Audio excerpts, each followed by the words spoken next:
Regardless of whether that loss has happened because the person knowingly, deliberately broke it off with you, especially in such a cruel-hearted way of not even giving you an opportunity to fix things after all of that time of connection and love and partnership, there's really only one thing to do in these circumstances, which is to grieve, much as you would if the person had died.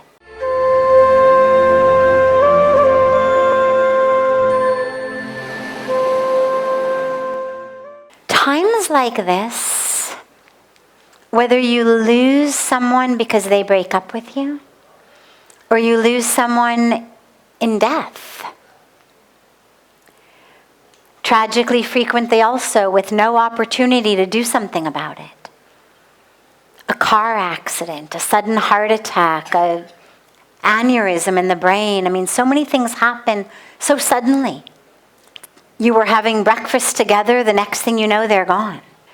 So regardless of whether that loss has happened because the person knowingly, deliberately broke it off with you, especially in such a cruel-hearted way of not even giving you an opportunity to fix things after all of that time of connection and love and partnership, there's really only one thing to do in these circumstances, which is to grieve. You can't just pretend it didn't happen. You can't just erase it. You go through a grieving process, much as you would if the person had died.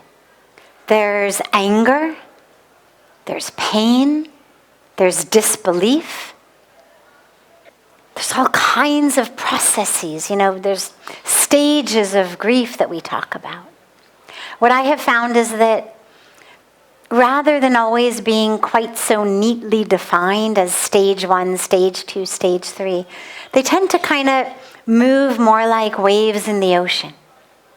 There's anger, then there's pain, then there's even like laughter and joy because you'll think of that person, remember something, you'll smile, you'll fill with joy, then you'll remember that they're gone. The pain resurfaces or the anger resurfaces. All of these will be there. And you've got to just let yourself be open to that. There will be times where you want to punch them. There will be times where you want to just fall at their feet and cry and beg them to take you back. There will be times where you hate them. There will be times when you hate yourself. There'll be times when you hate God. It's all part of the process. Just allow it. There's no right way to grieve. There's no right timeline. But allow yourself to go through that process because otherwise you won't be able to heal. And you will find another beautiful partner to walk your life's path with. But if your heart is closed, because that's the other thing that happens to us a lot when we lose, especially when it's through this kind of betrayal. Someone dies, at least we understand they didn't do it deliberately.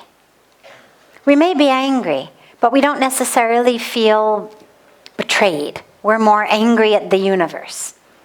But when someone breaks it off with us like this, no warning, no reason, no opportunity to fix it, it can lead us to closing our hearts to feeling like I can't trust because I'm going to be hurt. And that's the worst thing you can do to yourself. But in order to allow your heart to be open, you have to go through the grieving process. Thoughts are neither right nor wrong. The dilemma with thoughts, well, let me back up for a moment. One of the great boons, you can say, of Kali Yuga, and this was not true in other yugas, but one of the great boons of Kali Yuga, because the universe knew that we were going to be in trouble in Kali Yuga. Darkness, ignorance. And so one of the boons of Kali Yuga is You do not get negative karmic fruits for bad thoughts as long as you don't act on them. But you do get good karmic fruits for positive thoughts, even if you don't act on them. So we've been given kind of a little bit of a karmic handicap. You know, if you golf, you get a little handicap, means you get extra points. You get to, start a little bit ahead. So the universe is kind of helping us out a little bit here. Negative thoughts don't lead to bad karmic fruits unless you act on them. The problem is most of us tend to act on our thoughts, which is why you've got to be really careful.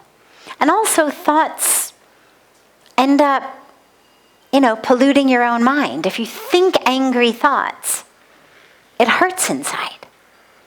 So don't feel badly if you have thoughts like that. Again, it's normal, it's natural. But then ask yourself, if someone behaves like that, which clearly shows no compassion, no caring, no trustworthiness, no emotional intelligence, no spiritual intelligence, why am I going to let my self-identity be defined by someone who has just proven to me? And allow yourself to stay in love in general. So take that love in you, and I don't mean go out and find another partner right away, but use that love with others. So do some beautiful seva. Feed hungry people. Work with poor people. Work with children. Plant trees.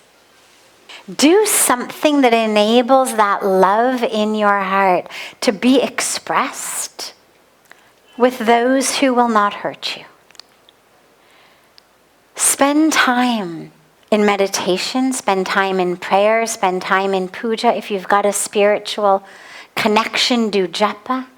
Allow that love to continue to blossom. But just allow it to be focused now in other places. Do as much as you can to connect with others in love. How many people can you feed? How many people can you smile at? How many trees can you plant? How much good work can you do that puts smiles on people's faces? Whatever it may be. Little things. But just something that allows the love in your heart to keep blossoming. Create art, create music, create poetry. However it flows through you. But use that energy in you right now to create. And when it hurts, just accept it. We know scientifically that a broken heart literally is processed in the brain and in the body the same way that a broken bone is. So when you say it hurts, it literally hurts. And anybody who says to you, oh, get over it, is like saying to somebody who fell out of a tree and broke their arm, oh, just get over it. You don't need the cast, just pick up that suitcase. Of course you can. Well, no, you can't. Your arm is broken. It hurts. And a broken heart, literally, is processed the same way. So the same compassion and care and love and tenderness that you would give yourself with a broken arm or a broken leg, give it to yourself now.